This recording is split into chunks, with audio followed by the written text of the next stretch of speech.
శుక్రవారం మహాలక్ష్మీదేవికి అత్యంత ప్రీతికరమైన రోజుగా భావిస్తూ ఉంటారు.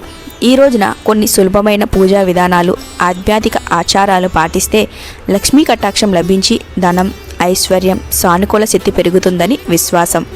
శుక్రవారం చేయవలసిన 6 ముఖ్యమైన పరిహారాలు ఏమిటో ఇప్పుడు మనం ఈ వీడియోలో తెలుసుకోబోతున్నాం. కాబట్టి వీడియోని చివరి వరకు అయితే వాచ్ చేయండి.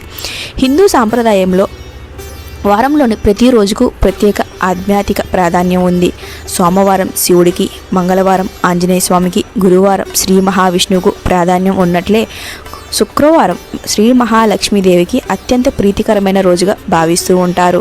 సంపద, ఐశ్వర్యం, సౌభాగ్యానికి అధిష్టాన దేవత అయిన లక్ష్మీదేవిని ఈ రోజున భక్తి శ్రద్ధలతో ఆరాధిస్తే ఆమె అనుగ్రహం లభిస్తుందని శాస్త్రాలు, పురాణాలు చెబుతూ ఉన్నాయి. ఆర్థిక ఇబ్బందులు, కుటుంబ సమస్యలు, వ్యాపారంలో ఆటంకులు లేదా ఆదాయం నిలకడగా లేకపోవడం వంటి సమస్యల నుంచి బయటపడాలని కోరుకునేవారు శుక్రవారం ఉపవాసం ఉండి లక్ష్మీదేవిని పూజించడం శుభప్రదమని విశ్వసిస్తూ ఉంటారు. అలాగే శ్రీ మహావిష్ణువును పూజించిన లక్ష్మీదేవి ప్రసన్నమవుతుందని చెబుతూ ఉంటారు. ఎందుకంటే మహాలక్ష్మీదేవి శ్రీ మహావిష్ణువు సహచరిణి. శుక్రవారం కొన్ని చిన్న చిన్న ఆధ్యాత్మిక ఆచారాలను పాటించడం ద్వారా ఇంట్లో సానుకూల వాతావరణం ఏర్పడి లక్ష్మీ కటాక్షం కలుగుతుందని విశ్వాసం.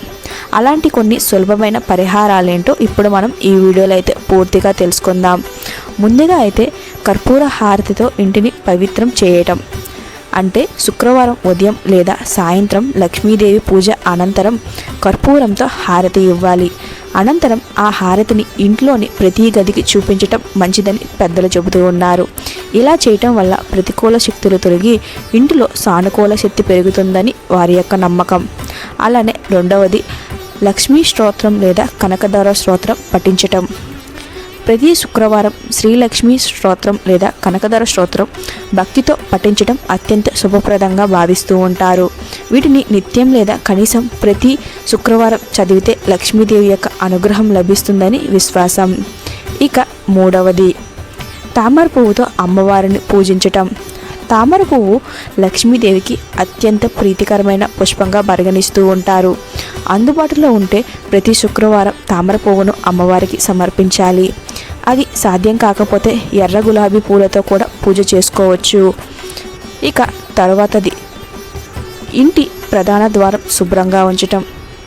శుక్రవారం ఉదయం ఇంటి ప్రధాన ద్వారం వద్ద ముగ్గు వేసి దీపం, అగరబత్తీలు వెలిగించటం శుభప్రదంగా భావిస్తూ ఉంటారు.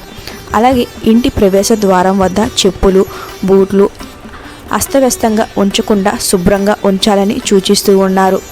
లక్ష్మీదేవి శుభ్రమైన ప్రదేశాలను ఇష్టపడుతుందని విశ్వాసం. కాబట్టి మన ఇంటి ప్రధాన ద్వారాన్ని శుభ్రంగా అయితే ఉంచుకోవాలి.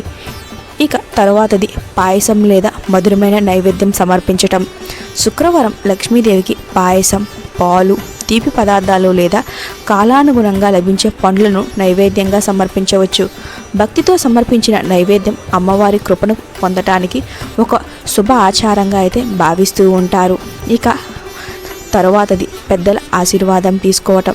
ఇంట్లో ఉన్న తల్లి, అమ్మమ్మ, అత్తగారు లేదా ఇతర వృద్ధ మహిళల పాదాభివందనం చేసి వారి ఆశీర్వాదం తీసుకోవడం కూడా శుభ ఫలితాలను ఇస్తుందని విశ్వాసం. పెద్దలను గౌరవించే ఇంటిపై లక్ష్మీదేవి యొక్క కటాక్షం ఎల్లప్పుడూ ఉంటుందని మన యొక్క పురాణాలు సూచిస్తూ ఉన్నాయి. చూశారు కదా, ఇవన్నీ పరిహారాలు మీరు కూడా పాటించి మీ ఇంట్లో ఆరోగ్యాలు, అష్టైశ్వర్యాలు కలిగి పొందాలని నేనైతే మనస్ఫూర్తిగా కోరుకుంటున్నాను. ఇలాంటి మరిన్ని ఆధ్యాత్మిక వీడియోల కోసం మన ఛానల్ని అయితే ఇప్పుడే సబ్స్క్రైబ్ చేసుకొని బెల్ ఐకాన్ అయితే ఆన్ చేసుకోండి. సెలవు. ధన్యవాదాలు.